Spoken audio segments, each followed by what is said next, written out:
countries, home buyers have long-term fixed-rate mortgages of 10 years, 20 years, or fixed rate for the entire length of the mortgage.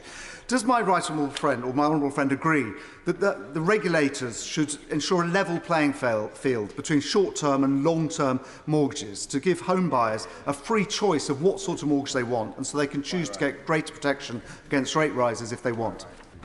Well, my honourable friend has great knowledge of these matters.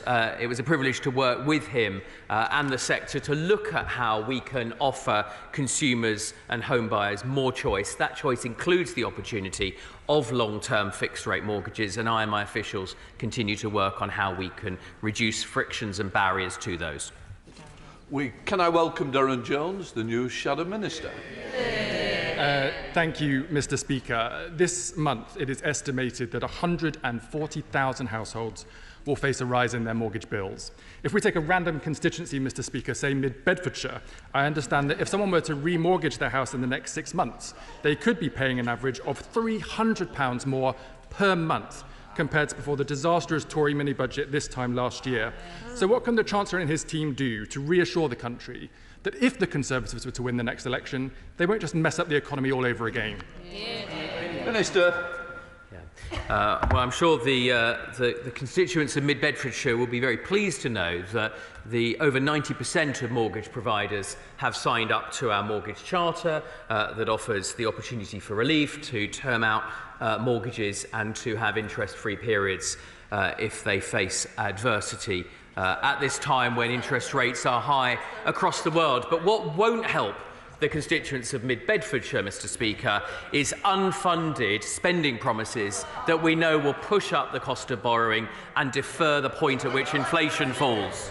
Durham Jones. That's a bit rich from the government, Mr. Speaker, and it's no answer whatsoever to the people of mid-Bedfordshire who will not be able to afford to pay their bills over the coming months. It is 1 year ago today that the former Tory Prime Minister took a huge ideological gamble and sabotaged Britain's economy. They crashed the pound, put pensions in peril, and exploded a Tory mortgage bombshell under the homes of millions of working people. So will the Minister take this opportunity to apologise to the British people on behalf of the Conservative Party for wrecking their hopes and aspirations? Well, I welcome the honourable member to his position, and he's had a feisty morning reading his Woolworth Road brief. However, I'd also offer the opportunity to the honourable member to himself correct the record. Labour spent the last 12 months talking down our economy, an economy that's now larger than it was when we entered COVID and that has recovered and grown faster than both France and Germany. Dr. Philippa Whitfoot. Question 4, Mr. Speaker. Chancellor. Good morning, Mr. Speaker. With your permission, I'd like to take this with questions 5 and 12. Brexit was a choice made by the British people, remains a big opportunity for the economy, and rather than relitigating that debate, this government is committed to embracing those opportunities. Dr. Philippa Whitfoot. Thank you very much, Mr. Speaker. Prior to the EU referendum, the Bank of England warned Brexit would seriously damage the UK economy, weakening the pound and causing inflation. The government has now delayed import checks on animal and food products for the 5th time because the cost would add to inflation. So does that mean the Chancellor finally accepts Brexit is contributing to the UK's cost of living crisis? No, but of course we are sensitive about the timing of introducing those changes because of cost of living pressures. Can I say that I'm sad to see, since we met in this House previously, that she has announced she is stepping down. We have much in common on patient safety. And when it comes to the NHS, she will know that because of Brexit, an extra £14.6 billion is being directed to public services every year, including the NHS and including in Scotland. Alison Thewlis. Thank you, Mr. Speaker. Adam Bozen, the former member of the Monetary Policy Committee, has described Brexit as a trade war by the UK on itself. This unnecessary trade war has had a real impact on small businesses in my constituency like Guild Antiques and Restoration, who have found that their orders from the EU have fallen off a cliff edge and their costs have increased. Scotland didn't choose Brexit, and we're all worse off as a result. So what can the Chancellor do to fill the economic gaps his hard Brexit has caused? Chancellor. Mr. Speaker, there is a certain irony in the SNP opposing Brexit at the same time as advocating a far more draconian separation for Scotland, including a new currency and border checks. But when it comes to businesses in Scotland, as part of the UK, Scotland is now an independent coastal state for the first time in nearly half a century. The 21,000 people in Scotland who work in financial services are benefiting from the Brexit freedoms in the Edinburgh reforms, and there's extra support for Scottish pubs because for the first time we have a lower beer duty relative to supermarkets. Absolutely close. Yes, thank you, Mr. Speaker. It's not just Brexit. Trade barriers having a devastating impact on Scotland's economy. The loss of freedom of movement has hugely damaged our businesses' ability to recruit staff. Many businesses have had to reduce their offer, cut their opening hours, or close altogether. And over the bank holiday, it's estimated UK pubs alone lost out on £22 million because of staff shortages. Does the Chancellor actually accept small businesses like these can't keep picking up the tab for his government's disastrous Brexit? And what is he doing to solve these staff recruitment problems?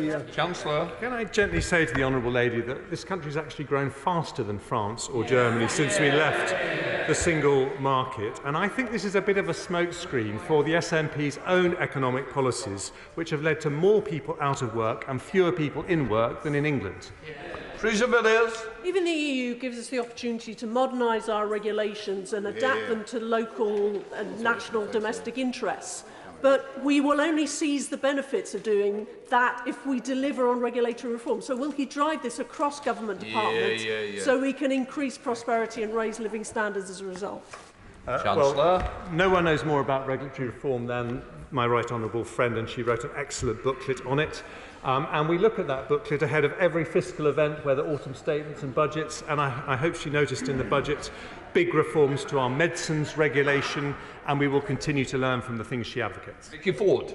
Mr. Speaker, for generations, Britain's world leadership on financial services and financial markets has been a key part of our economy, and I agree that the post-Brexit initiatives like the Edinburgh Review have made excellent strides on making sure we keep that world leadership. Can I encourage him to look at the report from UK Finance on tokenisation of markets as being the world leader in this innovative area? Would reduce costs for investors, enable money to flow into less liquid assets and fundamentally unlock future growth. Chancellor. Well, I thank my honourable friend for her question, and thanks to the excellent work of the Economic Secretary to the Treasury, we have repealed 100 EU rules and regulations in the financial services sector, and we will look very closely at the opportunities when it comes to tokenisation. Sharif Sadiq, Shadow Minister. Thank you, Mr. Speaker. Last week, the government admitted that their planned introduction of food import checks from the EU would lead to an increase in inflation, hitting the pockets of ordinary people during the worst cost of living crisis in our lifetimes. In the Labour Party, we believe that a bespoke veterinary agreement would cut red tape from business and avoid pushing on costs onto ordinary people. So could I ask the Minister, is the government planning to negotiate a veterinary agreement? And if not, why not?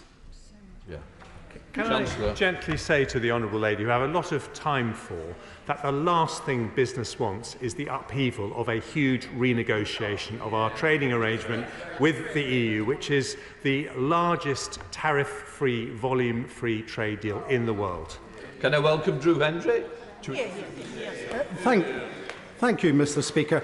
Let's see if the Chancellor claims that it's a success that inflation in the UK has risen higher and remained more stubbornly so than in the EU. Adam Posen, formerly of the Bank of England, has underlined that up to 80% of the UK's additional inflation woes can be laid at the door of Brexit, something the Tories and Labour are united on.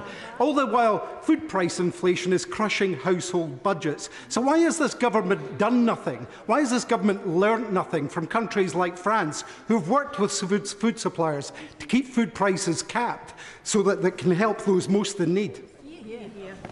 Well, first of all, can I welcome the honourable gentleman to his position? And I note that his constituency predecessor actually served as a minister in the Treasury, and whatever greatness he goes on to, I'm sure he won't sully himself with that role in that way. When it comes to inflation, we have high level of imported food, like Germany. high level of imported gas like Italy, and low unemployment like the United States. And these factors have come together to give us the inflation rate we have. But when it comes to growth, you will have noted last week's numbers that show that we have recovered better from the pandemic than France, Italy or Germany, and we are doing extremely well despite all the pressures we face. Drew Henry. Mr. Speaker, I noticed the Chancellor didn't talk about anything about food price inflation hurting families. Well, Tory and Labour Little Britain attitudes don't stop at food price inaction. Energy costs are a key driver of inflation and costs for families. Energy bills are too high. The Spanish have taken bold steps by cutting VAT and introducing a social tariff to help their people. This government planned to do nothing for this winter. And that's particularly galling for people in Scotland who will continue to pay more for their energy than elsewhere in the UK. So will the Chancellor act on our demands to have that £400 energy price grant introduced this winter? Well, let me tell the honourable gentleman what we're doing for his constituents and indeed all the people of Scotland. Around £3,000 of support for the average family in the country, up and down the country, including in Scotland, paying half people's energy bills on average. Huge amount of support through the benefit system. Nearly £100 billion of support, which shows that we are stronger together. Mary Kelly Foy. Thank you, Number 6. Minister. Thank you, Mr. Speaker. The government is committed to supporting individuals to live healthier lives. High inflation is the greatest immediate economic challenge that we must address. Government has made it a priority to halve inflation this year. We're on the path back to that target of 2%, and CPI inflation fell to 6.8% in July. We will continue to work with all departments to deal with the inflationary pressures they face. Thank you, Mr. Speaker. Being unable to pay for essentials like food, heating and rent has an impact on someone's physical and mental health. It can lead to delayed diagnosis, malnutrition and serious mental health problems. And I'm sure, as the former Health Secretary will know, prevention is better than cure. But austerity flies in the face of a preventative approach. So what discussions has he had with the Health Minister to ensure the NHS has prevention at its heart? And will we see a rise in funding in the autumn statement? Minister. I thank the Honourable Lady for her question. Yes, I have frequent conversations with the Secretary of State and other ministers about health budgets. We will be increasing the public health grant to £3.575 billion for the next financial year. That's to ensure that we have that real-term funding protection over the next 2 years. But there are a number of other interventions that we're making in terms of delivering services more effectively, ensuring that we have the provision of additional staff with the long-term workforce plan for the NHS. But I do recognise the challenges that the NHS faces post-COVID in terms of the legacy of demand that is yet unmet. We're continuing to work to bring waiting lists down, and we've seen significant progress, particularly with 2-year and 18-month lists recently. The Hollowbell. Key part of improving the public health and well-being of my local residents in Kettering is the redevelopment of Kettering General Hospital. Can the Chief Secretary confirm that the £400 million plus redevelopment of KGH remains on track for completion by 2030, and that the standardisation of the design of the 40 new hospitals will help reduce costs and increase deliverability?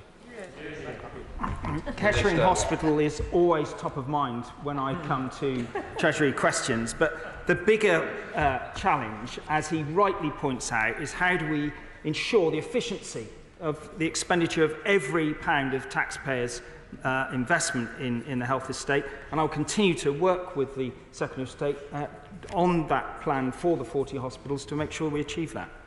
Derek Twigg. Thank you, Mr. Speaker. Can I ask the Minister this? Is in the many discussions he's had, which he said he has had with the Secretary of State for Health, what figure did he discuss with him that he thinks or estimates that inflation will be at in the next financial year? Well, there are a range of forecasts. We have to deal with the reality. What I'm trying to ensure is that across all of the decisions Secretaries of State make, that we reprioritise effectively, deliver frontline services, but I don't have a number for him this afternoon. Jonathan Gillis. Thank you, Mr. Speaker. People in Stoke-on-Trent North, Kidsgrove and Talk will find mental health as a huge barrier to actually getting back into work and obviously helping to produce economic growth. Something the Chancellor has been reported to be considering carefully over the summer recess. My friend and I, James Starkey, launched a No Time to Wait campaign to use some existing health and social care funding to get specialist mental health nurses into GP surgeries to help support people in a more preventative way, as asked by the Honourable Lady earlier. What support will the Treasury give in getting the Department for Health and Social Care to enact these plans? Minister. Well, my honourable friend always has constructive suggestions in this difficult area, and obviously the budget for the Chancellor brought forward a number of interventions to get people back into work after some of the behavioural shifts we saw following the pandemic, and we look forward to continuing to work with him on solutions for his community. David Dewey. Question number 7, Mr. Speaker. Chancellor. With permission, Mr. Speaker, I'd like to take this with question 15. Industrial zones are part of our industrial strategy to make sure the benefits of our national strengths in our 5 growth priority sectors are spread throughout the UK. Thank you, Mr. Speaker, and I thank my right honourable friend for his response. The North East of Scotland has long been an exemplar of innovation in the fields of food and drink and energy, to name a few. Can my right honourable friend confirm that the North East Scotland Investment Zone will lead to more innovation to promote these key industries, not just in Aberdeen City, but in the wider North East, including my constituency of Banff-and-Buchan? Chancellor.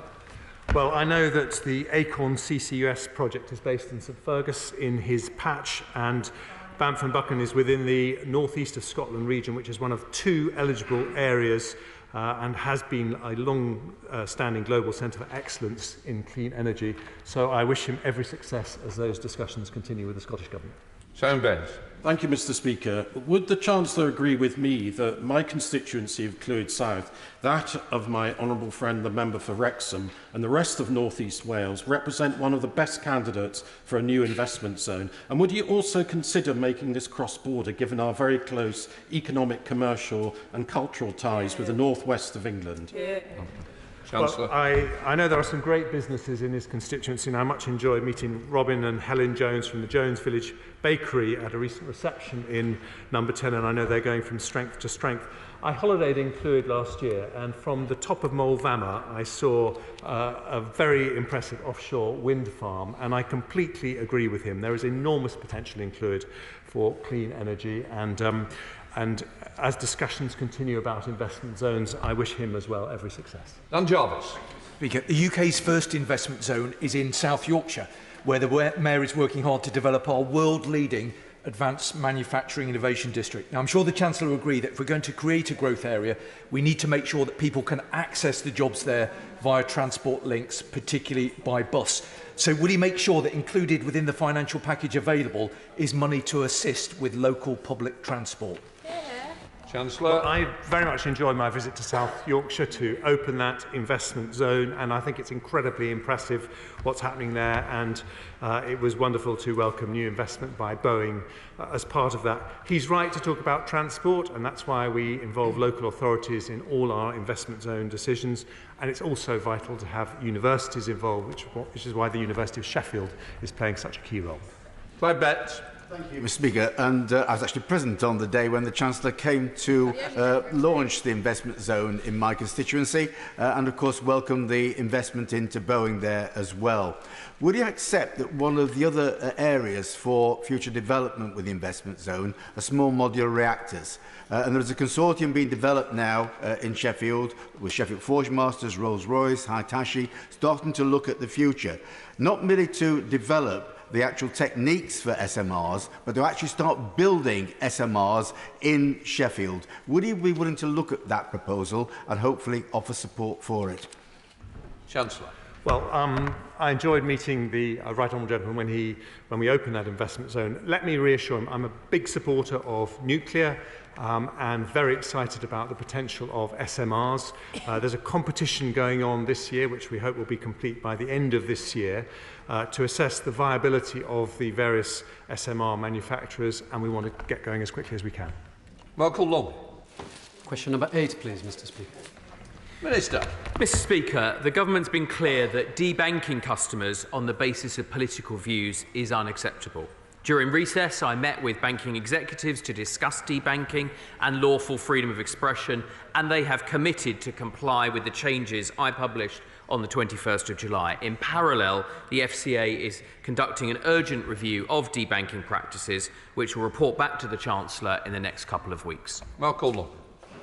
Thank you, Mr. Speaker. So, last week, the Met Police Chief finally seemed to confirm that the police's job should be to police and not to seek to align itself to entities or ideologies. Does the Minister agree with me that banks and the corporate world should follow this example and focus their efforts on their core business rather than play the sinister cancelling agenda of the woke brigade that saw Nigel Farage have his account wrongfully closed? Minister. Well, my honourable friend for Dudley North represents the views of his constituents in this place very clearly. He is quite right, Mr. Speaker. Although they are private entities, banks do benefit from a privileged place in society, and they should focus on doing their core functions brilliantly well, treating customers fairly, making a sustainable return for shareholders, rather than taking sides on politically contentious matters. Jim Shannon. Thank you, Mr. Speaker, and I thank the Minister for that response. Today, Minister, it is because some people may have a different political view. Tomorrow, it could be, Mr. Speaker, it could be the actual fact that somebody has a different religious viewpoint. I mean, I'm a Christian. I stand up for those as APPG chair of those with Christian beliefs, those with other beliefs, and those with no beliefs. Because I do believe sincerely that you have a right to have that belief. Whenever the day comes that banks would censure anybody because they have a different religious belief would be something I would step up for. Does the Minister agree with that? Minister.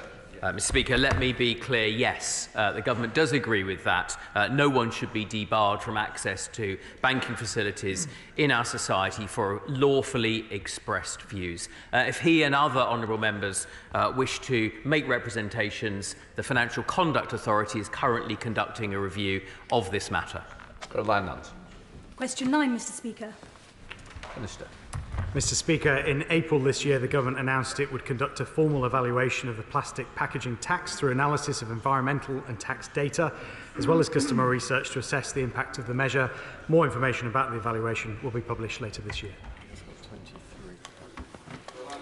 I thank the Minister for his response, and I'm pleased to share that a business in my Eastbourne constituency has made many important changes to the way it operates to meet its own environmental ambitions. But when it comes to the transportation of food and pharmaceutical products, is it the case that industry standards linked to regulations on public health require these products to be transported in sterile packaging, which necessitates the use of virgin plastics and bringing the containers the business produces into scope for PTT? Is there a new direction I can share with my business, or will ongoing policy reviews look at cases such as these? Minister. Well, Mr. Speaker, the aim of the plastic packaging tax is to provide a clear incentive for businesses to use more recycled plastic in packaging. Following extensive consultation, we looked at a range of possible exemptions and decided to limit those exemptions because we want to encourage innovation in the industry. Put very simply, the more exemptions, the less innovation. However, all taxes, of course, remain under review. Karen McCarthy. A proactive approach to a circular economy could mean the creation of hundreds of thousands of jobs, as well as cutting our consumption emissions. What circular taxation measures is the Treasury looking at that would help us to achieve those outcomes? Well, Minister. We are very clear that we want all these taxes to do with the environment to have an impact. If you take the plastic packaging tax, that clearly will have an impact on the amount of recycling that takes place, the amount that is put into landfill. These are all things that we assess as part of evaluations, and the plastic packaging tax will be evaluated this year. Nigel Mills. Number 10, please, sir. Minister. Mr. Speaker, at Mansion House, the government presented a series of reforms to pensions which will increase returns for savers and enable the financial sector to unlock capital for some of the UK's most promising industries. The Department is continuing work to build on the initial package of measures and will set out further details in the autumn. Nigel Mills. I thank the Minister for his answer and welcome those measures. Have the Government looked at the issue of surpluses now in defined benefit schemes and what more could be done to unlock those and allowing employers to use that money more effectively rather than it ended up effectively going into insurance companies on buyouts? I mean, there's a huge tax penalty on unlocking surpluses. Is there a way of perhaps relieving that to encourage that money to be invested more efficiently? Minister. Well, my honourable friend makes an important point, and with the right precautions, it's right that we look at that to incentivise employers to deliver the highest returns for pension savers. Stephanie Peacock. Thank you, Mr. Speaker. The Government have taken £4.4 billion to date from the Mine Workers Pension Scheme. The cross-party based Select Committee concluded that the Government should not be profiting from mine workers' pensions. How does the Secretary of State justify their continued profiteering? Minister. I'd be very happy to. I'm not familiar with the issue that the Honourable Lady speaks about. I'd be very happy to meet with her and understand that in more detail. Catherine Fletcher. Number 11, Mr. Speaker. Minister. Good morning, Mr. Speaker. We are ensuring that pubs remain a key part of our local communities by providing support through the alcohol duty and business rates system.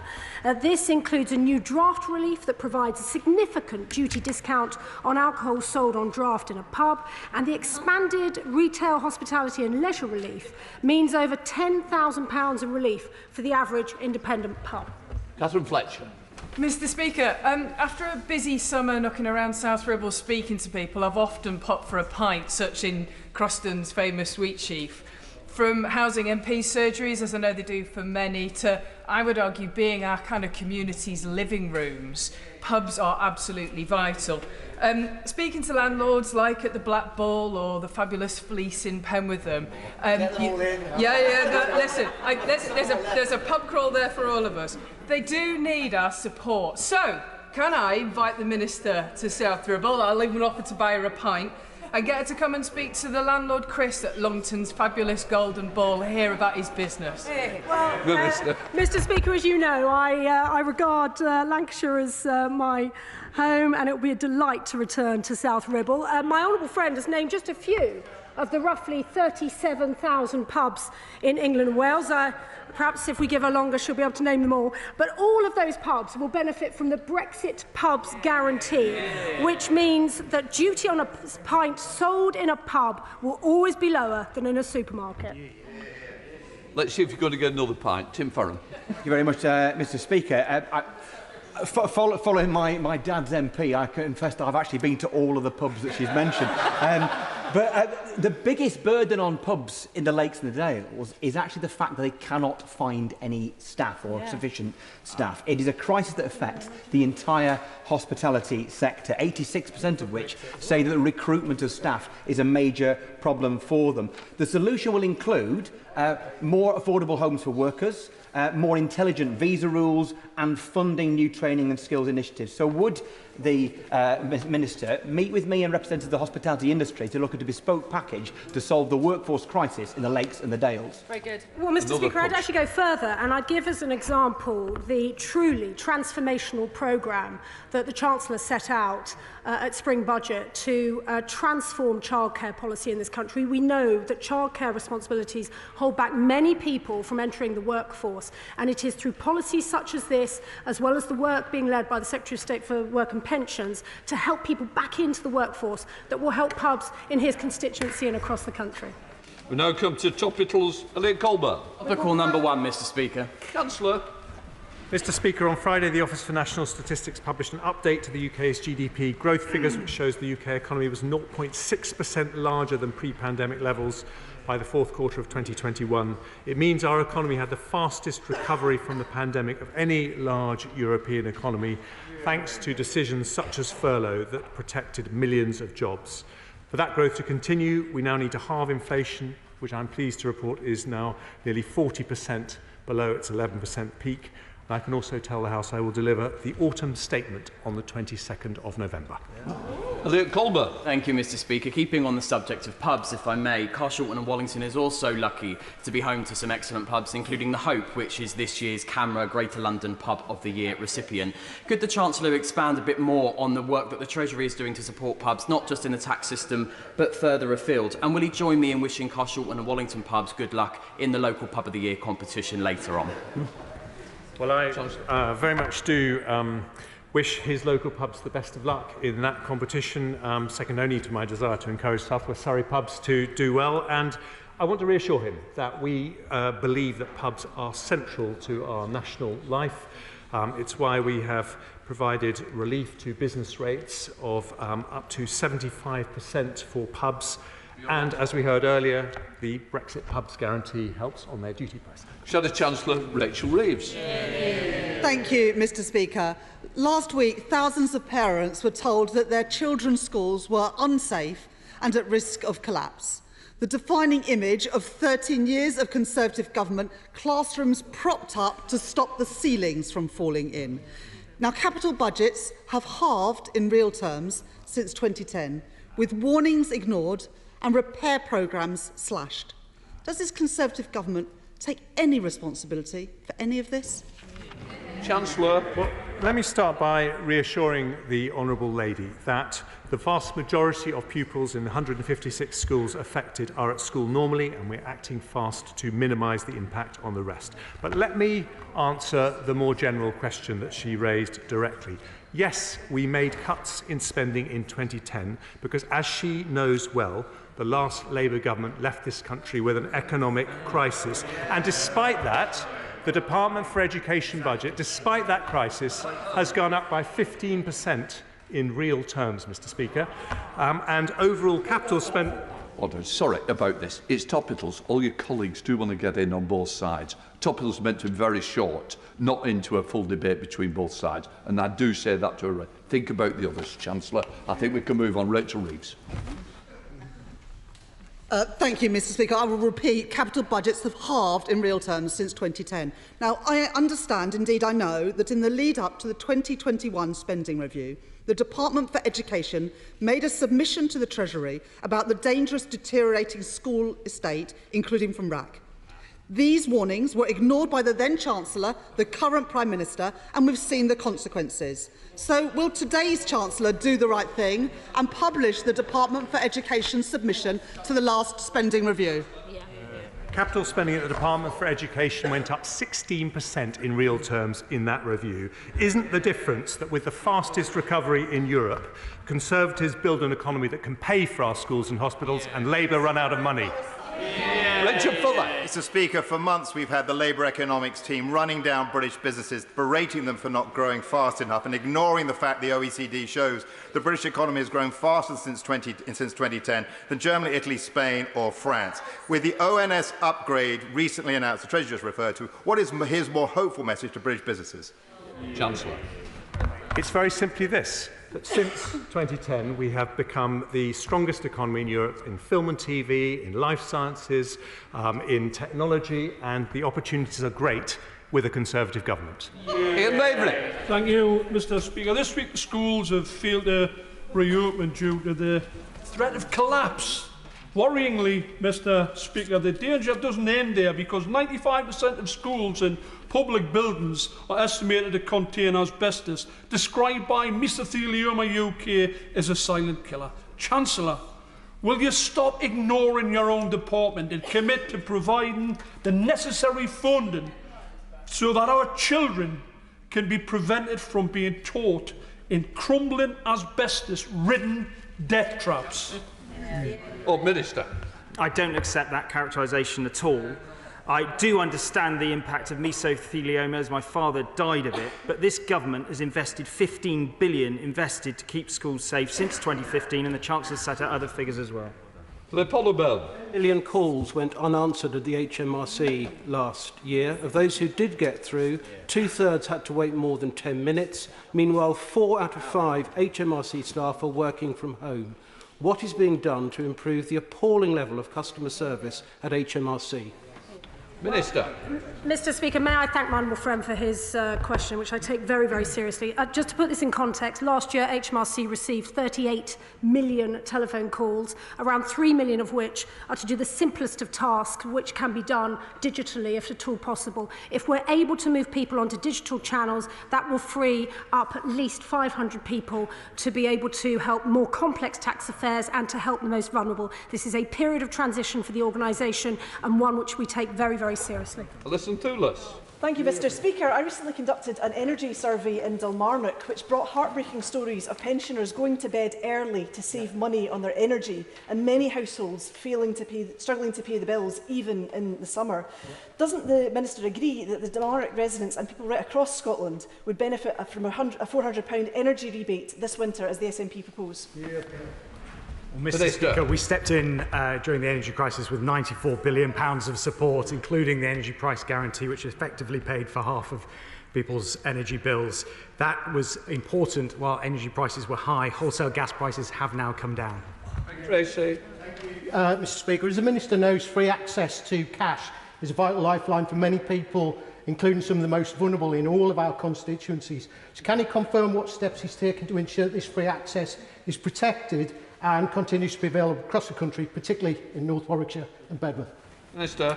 Thank you, Mr Speaker. During the summer, we announced that we've given directions to the Financial Conduct Authority in respect of access to cash. It should be no more than 1 mile in an urban area, no more than 3 miles in his rural constituency in North Warwickshire. That's the first time that statutory right of access to cash exists in law. Marie Glendon. Thank you, Mr Speaker. Prison officers tell me they are at breaking point, and key source of despair and anger is their pension age of 68, which we should all agree is far too late. As the Treasury leads public sector pension scheme policy, will the Chancellor allow the MOJ to restart negotiations to resolve this grossly unfair and dangerous situation? Minister. Well, I haven't heard that matter raised before. I'm very happy to take that back and correspond with her on it. Obviously, we've taken advice on the state pension age and we've made clear our policies previously, but I'm happy to look at any specific cases she raises. David, do it. Thank you, Mr Speaker. Can I ask my right honourable friend, when will a fiscal review of all offshore energy activity be carried out to ensure we are maximising investment opportunities in critical energy infrastructure like offshore wind, carbon capture and storage, hydrogen, as well as, while we still need it, domestic oil and gas? Well, he's absolutely right to raise that. I actually had a breakfast with clean energy industry representatives this morning to discuss their concerns. There is a huge amount of potential investment, and he's absolutely right to say that maximising the use of our own oil and gas reserves during transition is a vital part of our energy security policy. Caroline Lucas. Thank you, Mr Speaker. Will the Chancellor consider introducing a windfall tax on banks' excess profits? The profits of the big four banks for the first half of this year were up 700% compared to 2020, yet the Bank of England is forecast to pay out as much as £42 billion of interest on reserves to banks in 2023, at the same time as the government has cut the level of surcharge on banks' profits by 60%. Minister. Mr Speaker, with millions of British jobs dependent on financial services, including an estimated 20,000 jobs in Brighton and Hove, I hope the Honourable Lady would join me in celebrating a sustainably profitable financial sector. It's only that gives us the ability to invest in skills and technology. Chair of the Treasury Committee, Harriet Baldwin. Thank you, Mr Speaker. Could the Economic Secretary update the House on the progress he's making to enable our constituents to access personalised financial guidance if they're part of the 93% of constituents who can't afford regulated financial advice? Minister. Well, my honourable friend and chair of the Treasury Select Committee makes a really important point about what's called the advice gap. Treasury officials, myself and the FCA are all consulting on that, and I'll be publishing an update this autumn. Richard Thompson. Thank you, Mr Speaker. It's been revealed that Integrated Debt Services, a company set up by the UK Government to recover personal debt, saw its profits increase by a staggering 132% last year. Do ministers think it's right that this company should be able to profit to that extent out of the misery of the cost of living crisis? The honourable gentleman's referring to a company that works with the government's Crown Commercial Services, that works for debt across central government, and they are to operate within a very specific framework, and indeed they are regulated by the Financial Conduct Authority. I very much understand the point he has raised, and I'll be making inquiries on that point myself.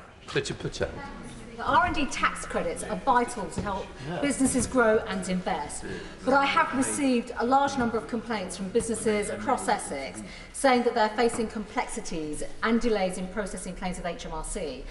May I please ask the Minister to meet with me and some of these businesses to actually work through these delays and ensure that these businesses can continue to thrive and grow, because they're vital to our economic growth? I would be delighted to meet my right honourable friend and the businesses she sets out. In fact, the UK is leading world economies with our focus on life sciences and on tech. In that little golden triangle between Oxford, Cambridge and London, we have more tech businesses on the planet than anywhere else other than New York and Silicon Valley. I hear the cheers opposite, so keen are they to support British business. But I'd be delighted to meet her and to absolutely underline the support that this government gives to such important businesses. Thank you, Mr. Speaker. I welcome the new focus on engaging pension funds with productive investment after many years when regulation has pushed the funds into government gilts instead. But does the Minister have proposals specifically to secure those investments for UK businesses rather than going overseas? Minister. The honourable member makes a significant contribution to the debate about the nation's pension funds. Our objective to increase investment, both to drive increased returns for pension savers, but also to the benefit of the wider economy, stop short of mandating. There is a philosophical difference between this side of the House and the opposition. We don't believe it's right for the Chancellor to tell pension funds where to invest, but it is our job to knock down barriers, frictions and impedances to pension funds investing in the brilliant British companies. David Davis. The Minister just told my honourable friend that he's going to underwrite the statutory right to access to cash, but 6,000 bank branches will have closed by the end of the year, leaving only 4,000 in place. 15,000 ATMs have closed in the last 5 years. How's he going to make sure this actually happens rather than just an empty promise? Minister. The FCA have significant sanctions in respect of the closure of ATMs that would leave those communities without the right of free access to cash. In terms of the closure of bank branches, we are seeing a very significant change, and I hope my honourable friend would respect the fact that technology is changing, consumer patterns are changing. During the recess, I had the privilege of visiting the excellent community banking hub in Brixham. I think that's a brilliant opportunity. There should be more than 100 on their way, and it's my objective to... That many people look at income tax rates at the moment as being exceptionally punitive, and would he also accept that there's a need quickly as possible to move into a growth-based economy and supercharge our economy in the United Kingdom? Chancellor. Well, as a Conservative, I want to bring taxes down as soon as we can afford to do so, and I'm very proud that for the first time ever you can earn £1,000 a month without paying a penny of tax or national insurance. Bob Blackman. Speaker, as we want to expand our financial services industry not only in this country but abroad, we need to build confidence amongst consumers that it's the right thing to do to invest. So does my honourable friend agree with me that it's absolutely vital that the regulators respond and deal with complaints to them and actually impose sanctions against those that breach them? Minister. Yes, I agree with my honourable friend on this matter. It's one reason why we have beefed up the role of the Financial Regulators Review Commissioner. Another is that we'll be requiring the regulators to publish regular operating metrics on their performance to give consumers the trust they need. Next man. Mr. Speaker, back in 2017, both the Treasury and the Financial Conduct Authority knew there were problems with the prepaid funeral plan market. Since then, my constituent, Gary Godwin of Nanty Glow, lost over £6,000 to the collapse of a company called Safe Hands. Across the UK, thousands more have lost millions altogether. So can I ask the Minister, will he please meet with me to discuss the scandal and Mr Godwin's case? Minister.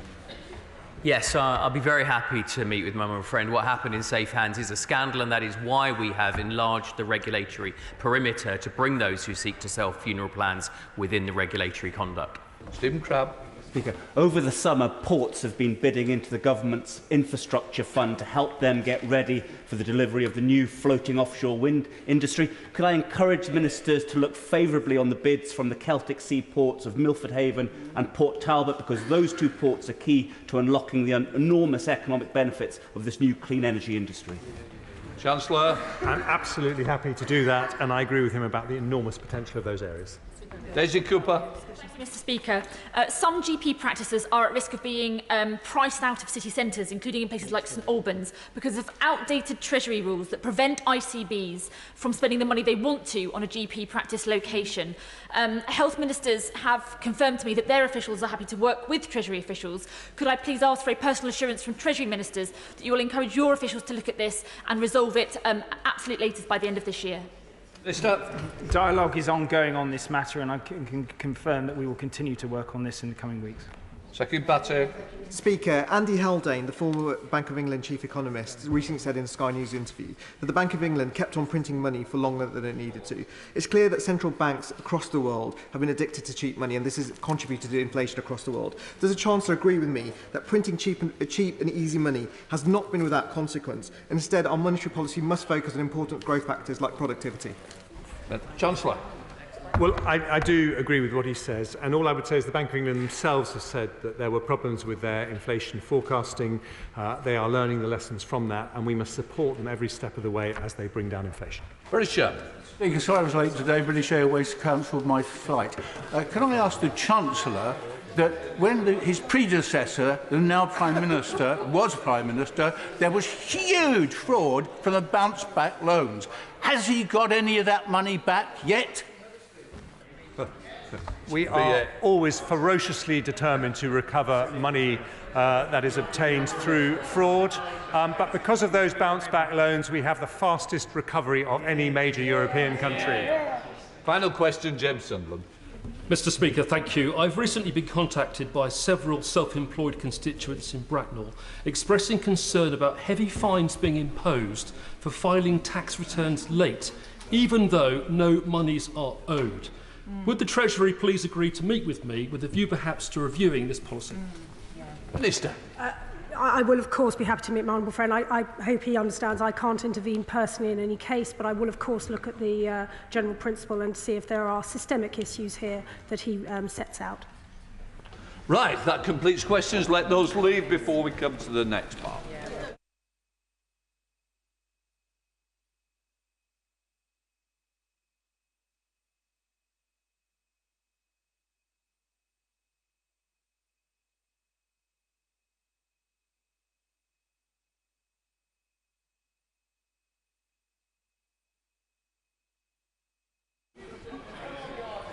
Right, let us come to the next part. We have the urgent question, Caroline Lucas. Thank you very much, Mr. Speaker. To ask the Secretary of State for Levelling Up Housing and Communities if they'll make a statement on the government's decision to use the Levelling Up and Regeneration Bill to scrap environmental protections on nutrient neutrality. Minister. Thank you, Mr. Speaker. Mr. Speaker, the Secretary of State for Levelling Up tabled a written ministerial statement yesterday on the government's plans, but I'm happy to provide an update to the House. In proposing these amendments, we're responding to calls from local... Sir, it's very good of you to offer to do that update. I decided it was an urgent question. I expect ministers to come, so I didn't think a written ministerial statement was the way to inform the House. Minister. Thank you, Mr. Speaker, and I'm delighted to be here to answer this urgent question. In proposing these amendments, we're responding to calls from local councils who want the government to take action to allow them to deliver the homes their communities need. At present, legacy EU laws on nutrient neutrality are blocking the delivery of new homes, including cases where planning permission has already been granted. This has affected home building of all types, from the redevelopment of empty spaces above high street shops to affordable housing schemes to new care homes and families building their own home. The block on building is hampering local economies and threatening to put SME local builders out of business. Nutrients entering our rivers are a real problem, but the contribution made by new homes is very small compared with that from other sources, such as industry, agriculture, and our existing housing stock. and the judgment so far has done very little to achieve and to improve water quality. We are already taking action across government to mandate water companies to improve their wastewater treatment works to the highest technically achievable limits. Those provisions alone will more than offset the nutrients expected from new housing developments. But we need to go further, faster, which is why, as well as proposing targeted amendments to the Habitats regulations, the government is committing to a package of environmental measures. Central to this is £280 million of funding to Natural England to deliver strategic mitigation which is sufficient to offset the very small amount of additional nutrient discharge attributable to up to 100,000 homes between now and 2030.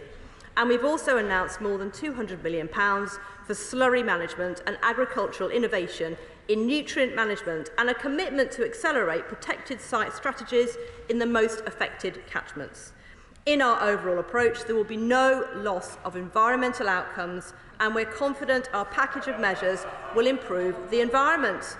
Nutrient neutrality, Mr. Speaker, was only ever an interim solution. With funding in place and by putting these sites on a trajectory to recovery, we feel confident in making this legislative intervention.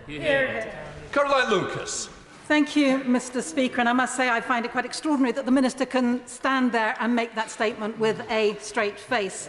Over the past 8 years, ministers have stood at that dispatch box and promised time and again that leaving the European Union would not lead to a weakening of environmental standards.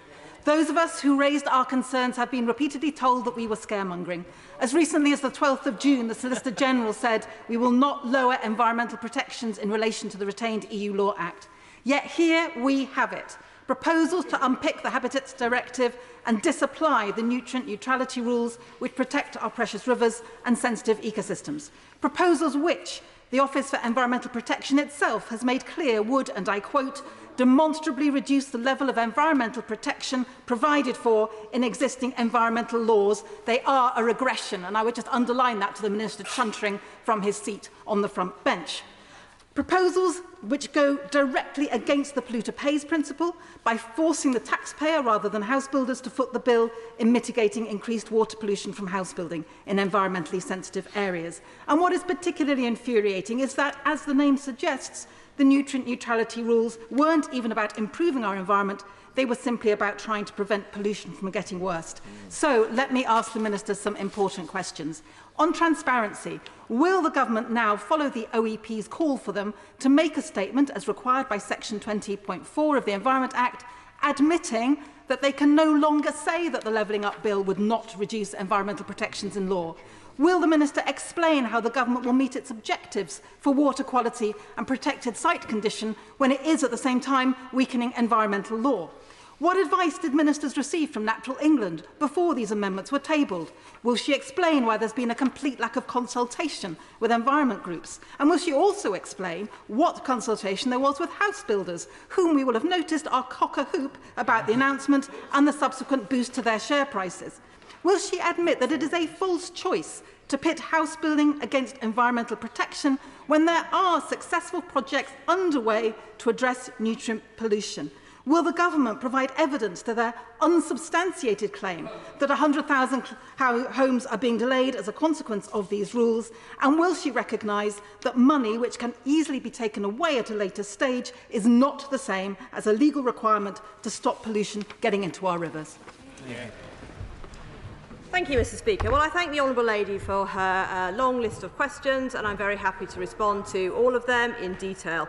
Our approach, and I stand by what I said and what the government has said, we stand by our pledges to the environment, and we do not accept, as she stated, that we will weaken our commitment to the environment at all. It is important to consider what we are talking about here, which is unblocking 100,000 homes, which add very, very little in terms of pollution. But our approach, to be very clear, means there will be no overall loss to environmental outcomes, the measures we are taking not only address the small, very small amount of nutrient runoff from new housing, but we are investing at the same time in the improvement of environmental outcomes. And we don't agree that this is regression on environmental standards.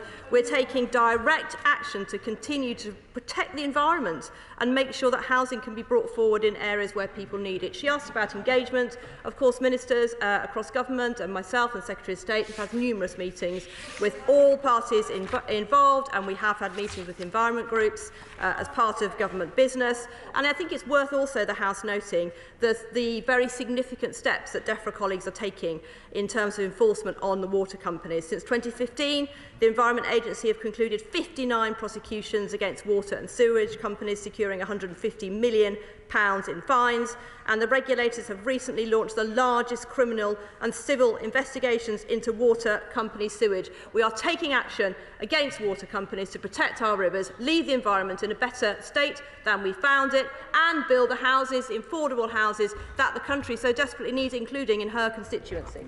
Philip Dunn. Thank you, Mr. Speaker. I'm sure the Minister will recognise that I and many other colleagues on this side of the House share the admirable objectives of the Honourable Lady for Brighton Pavilion in ensuring that our water quality of our rivers is improved year by year under this government and its successors. The proposals that she has made to amend the Levelling Up and Regeneration Bill are not about damaging the status of our rivers. As I understand it, they are dealing with a particular and very specific interpretation of the EU Habitats Directive by the European Court of Justice in connection with a case in Holland prior to the time when we left the EU. If that is the case, she's referred to the mitigation measures that she's undertaken.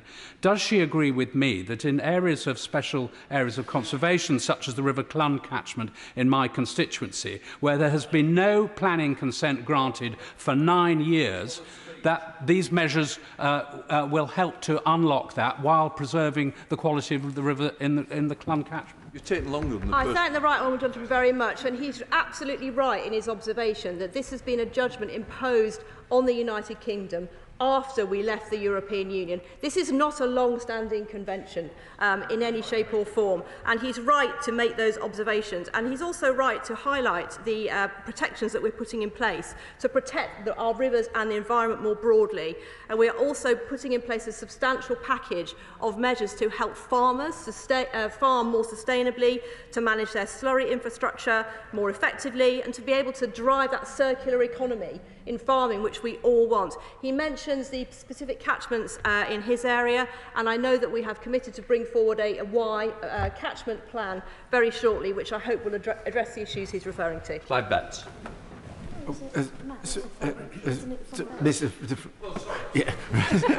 I'm happy to go, but no. It took so long, I thought we must have moved on. Goodness. Thank you, Mr. Speaker.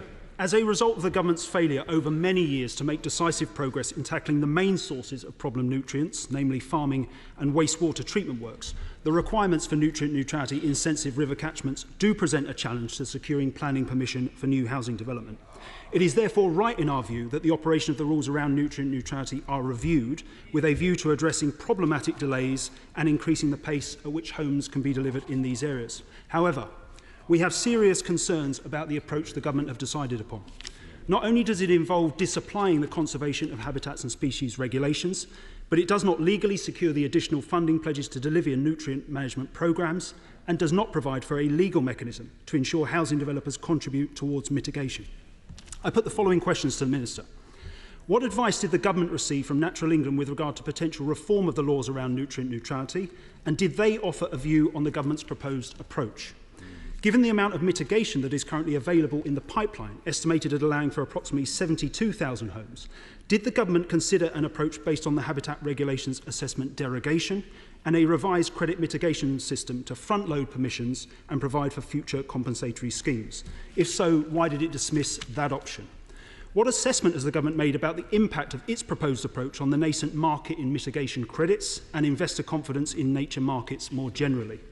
Why on earth do ministers believe developers will voluntarily contribute to mitigation under the proposed approach? And finally, Mr. Speaker, The government claims its approach will see 100,000 planning permissions expedited between now and 2030.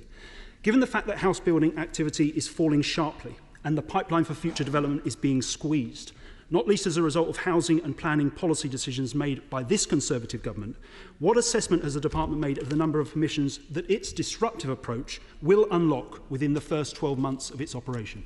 Minister. Thank the honourable gentleman for his questions and his remarks. And I take it to mean that he will be supporting these measures when they come before the House of Commons. So I'm delighted to hear of his support for our sensible and practical and pragmatic approach that we are taking to unblock much needed housing across the country. He asked about the engagement that we've had with Natural England. Of course, we've had detailed discussions with them. He asked also about the current legal framework. Of course, we have discussed and looked at a number of options to make these changes, and we are taking what we believe is the right approach to unblock planning permissions more quickly than the current situation allows us to do.